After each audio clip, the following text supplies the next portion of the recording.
Hi అండి. నా స్టైల్‌లో సింపుల్‌గా ఎగ్ రైస్ ఎలా చేసుకోవాలో సింపుల్‌గా చూపిచ్చేస్తా. చాలా ఈజీగా ఉంటది. టేస్ట్ అయితే అద్భుతంగా ఉంటుంది. మీరొక్కసారి ట్రై చేయండి. నన్ను మెచ్చుకుంటారు మీ అందరూ. అంత బావుంటుంది. ఇది చికెన్, మటన్‌కి కూడా తీసిపోదు. బిర్యానీ కంటే ఎక్కువ బావుంటుంది. ఒక్కసారి ట్రై చేయండి.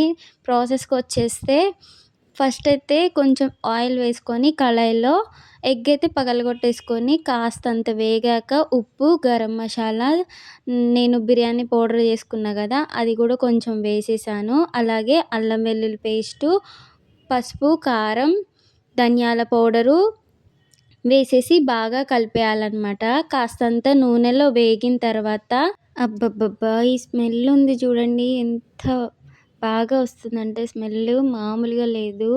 ఆకలి లేనోళ్ళకి కూడా ఆకలి పుట్టిచ్చిద్ది. అంత అయితే బావుంటుందనమాట. ఒక్కసారి మీరు కూడా ట్రై చేయండి. సింపుల్ అసలు. ఇంకేముంది అన్నం కూడా వేసేసిన తర్వాత ఒకసారి అంతా కలిసేలా కలిపేసి హై ఫ్లేమ్‌లో అన్నాన్ని కూడా వేయించేయాలి. వేడి వేడిగా ఎగ్ రైస్ అయితే రెడీ అయిపోయిద్ది. చాలా సింపుల్. అలాగే టేస్ట్ కూడా బావుంటుంది. ఇదైనా నాకు ఎవరు చెప్పారంటే మా మమ్మీ చెప్పింది. మాకు చిన్నప్పుడు చేసి పెట్టేది. మీతో షేర్ చేసుకోవాలనిపించింది. అందుకే చేసుకున్నా. బాయ్.